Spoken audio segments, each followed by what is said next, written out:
Halo semuanya, perkenalkan kami dari tim Satset yang beranggotakan saya Avi Mary Angelin, Aditya Adirangga, dan Caroline Sofia Selenari. Pada hari ini, kami akan mempresentasikan mengenai strategi meningkatkan minat partisipasi politik generasi muda di Indonesia.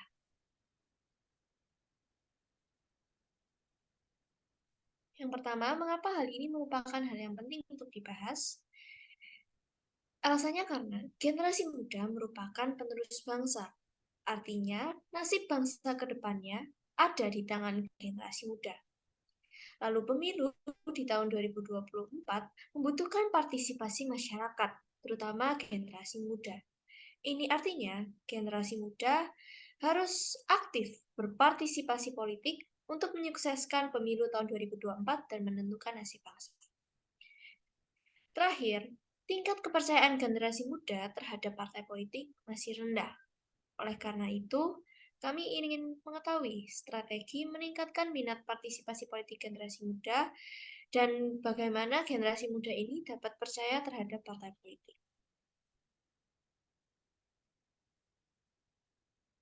Nah, hal ini berkaitan dengan tujuan penelitian, yaitu yang pertama, mengetahui tingkat antusiasme generasi muda dalam berpartisipasi politik, dan mengetahui strategi partai politik untuk menumbuhkan minat generasi muda berpartisipasi politik.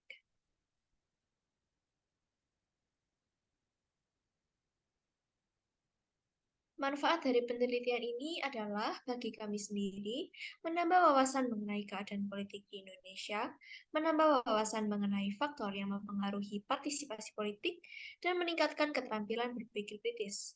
Sedangkan bagi masyarakat, penelitian ini memberi manfaat yaitu menambah wawasan mengenai faktor yang mempengaruhi partisipasi politik generasi muda, serta membuat terobosan sebagai strategi meningkatkan minat partisipasi politik generasi muda. Nah, lalu saya akan menjelaskan tentang apa itu partisipasi politik. Partisipasi politik dapat diartikan sebagai keterlibatan warga dalam segala tahapan kebijakan, mulai dari pembuatan keputusan hingga penilaian keputusan. Lalu, apa yang mempengaruhi hal ini?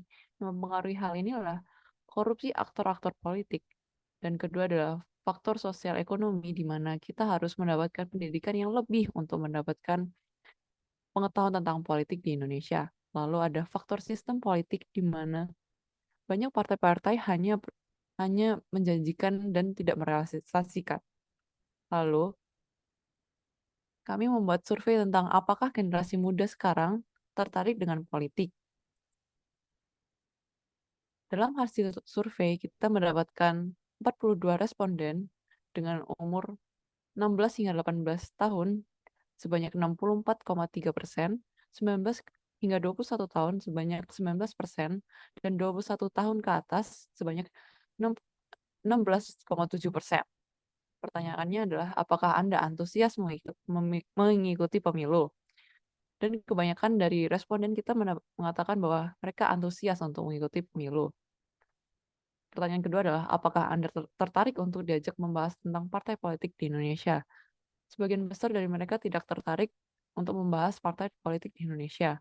Lalu menurut Anda, apakah partai politik Indonesia dapat diandalkan untuk memilih calon pemimpin yang layak untuk Indonesia?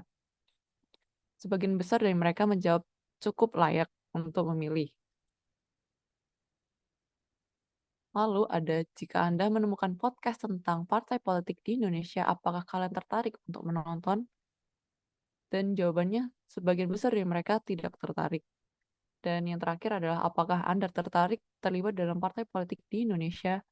Dan sebagian besar dari mereka tidak tertarik. Mereka hanya tertarik untuk mengikuti pemilu di Indonesia.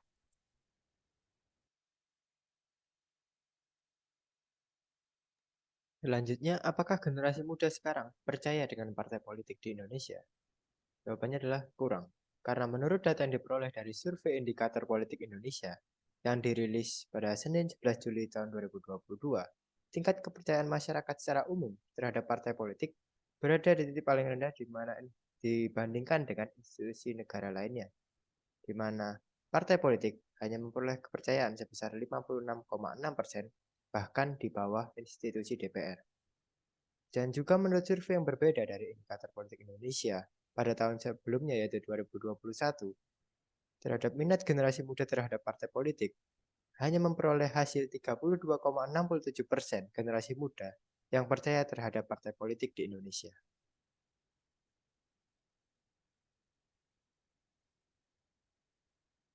Lalu, bagaimana cara meningkatkan partisipasi politik ini? Kampanye merupakan salah satu poin utama yang dapat dilakukan. Poin ini bukan semata-mata bagaimana cara berkampanye yang baik, tapi bagaimana kampanye tersebut dapat menarik minat dan kepercayaan generasi muda terhadap partai politik.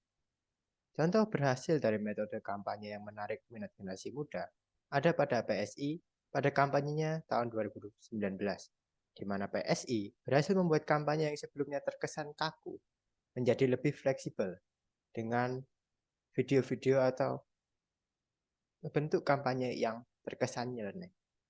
PSI saat ini sendiri akhirnya mendapatkan julukan sebagai partai yang anak muda sebab kadernya yang kebanyakan berasal dari generasi muda. Selanjutnya adalah edukasi politik. Fungsi partai politik untuk komunikasi dan sosialisasi politik haruslah mengikuti perkembangan zaman. Dan pada zaman ini, banyak generasi muda saat ini yang sering menggunakan media sosial. Sehingga edukasi politik yang dilakukan oleh partai politik tentunya harus mengikuti bagaimana animo dari generasi muda itu sendiri dengan menggunakan media sosial. Yang terakhir adalah pembenahan internal kader-kader partai. Sebelumnya dijelaskan bahwa faktor ketidakpercayaan terhadap partai politik diantaranya adalah kader-kadernya yang memiliki predikat atau histori yang buruk, di mana diantaranya ada kasus korupsi ataupun janji-janji manis yang diberikan. Tentunya hal ini akan memperburuk citra partai di depan generasi muda. Jadi pembenahan internal terhadap kader-kader partai ini tentunya dapat meningkatkan kepercayaan generasi muda terhadap partai politik itu sendiri. Tidak semua partai politik bersalah padamu. Contohnya PSI, partai anti korupsi.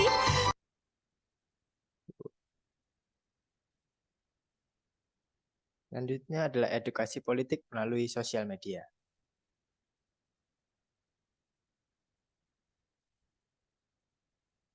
Dan terakhir pembenahan internal dari partai.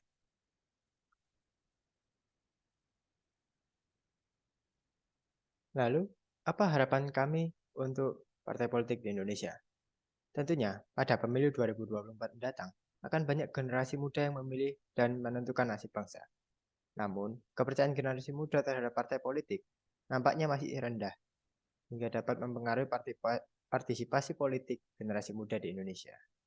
Tentunya, dengan hal ini partai harus membenahi kader-kader internal partai, ataupun diperlukan strategi-strategi lain, seperti dengan kampanye yang fleksibel, untuk menarik kepercayaan generasi muda dan minat generasi muda ke dalam partai politik itu sendiri.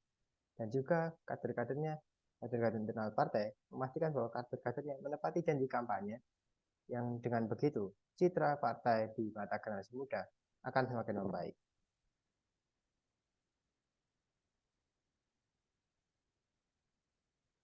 Sekian presentasi kami. Mohon maaf bila ada salah-salah kata. Terima kasih.